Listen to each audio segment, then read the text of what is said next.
The Juggernaut. Chapter 3. Ellie huffed on the visor of her helmet and gave it one last vigorous rub with her sleeve. After a final critical examination, she was satisfied. She pulled it on, tucked blonde hair behind her ears, and heard the magnetic latches click into place. She squeezed her eyes shut and swallowed to stave off the discomfort caused by the change in air pressure. It never worked. Her ears still popped, but Ellie was ever the optimist. She wiggled into her seat and tapped a button on the reconditioned control panel to open the channel to Malachi, but he was already speaking. "Take it easy on the bend." "Huh? Say again?" Ellie's muscle memory took over and ran through the pre-flight sequence on autopilot. Fingers flicked switches and pressed buttons while her mind concentrated on what Malachi was saying. "I said, you can go for it on the straight, but take it easy on the bend. Your ship can't handle those tight turns." Ellie's little racer hummed around her as the flight systems sprang to life. Pre-igniters rumbled behind her, firing up the engine core. The vibrations made her seat shudder. "It has before." "When?" "Last week. Anything else I should know?" "You should be able to beat him off the line, but his engine is going to give him a greater top speed. And we didn't have a race last week." "Maybe we did?"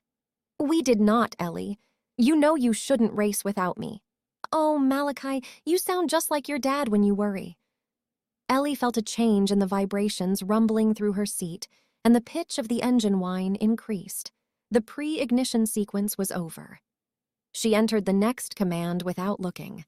Full power was moments away. Malachi said nothing. Ellie knew he would be trying to work out if she had just insulted him. In her opinion, he needed to relax more. He overanalyzed everything. It was a quality which made him a wonderful engineer and valuable race technician. On the other hand, comparing him to his father tended to be the quickest way to end a conversation.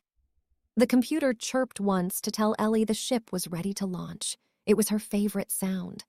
Through the cockpit, she watched today's opponent, Santini, running through his own launch sequence. He glanced back at her. She waved and gave him a friendly thumbs up. Santini ignored her, pulled on his own helmet, and launched. "Rude," Ellie muttered to herself. She took the controls, released her ship from the deck, rose above it, and followed him through the bay doors of the Juggernaut and out into space. There were other ships already outside. Eager observers waited just beyond the bay doors, ready to chase the two ships around the course and get the best possible view of the action. 800 meters away, 4 ships hovered over the surface of the city in a square.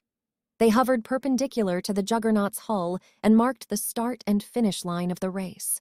For the people who had become known as the dispossessed, the refugees, the criminals, and the homeless, the Juggernaut was at worst a prison, and at best a bitter reminder that somewhere out there, somewhere else among the Commonwealth planets, was a world they had once called home. Ellie was too young to remember a life before the Juggernaut, and since being orphaned during a raid 6 years ago, she had no chance at another home. Almost everyone dreamed of escape, but few people ever left. Even if they were fortunate enough to have a ship capable of jumping to another system, they were unlikely to be able to afford the transit fees. Most of the city operated on a barter system. Honest work that paid in hard currency was rare and was almost certainly not going to be lucrative enough to fund a new life elsewhere in the Commonwealth. If someone had the money and a ship, it had probably been obtained through illicit channels. That meant a bounty, and that meant they were going to be picked up within hours of arriving in one of the neighboring and law-abiding systems. Bounty hunters rarely followed their leads back to the Juggernaut. The Salato system was lawless and crawling with pirates, so only the highest value marks were chased into the city. Anything less wasn't good business.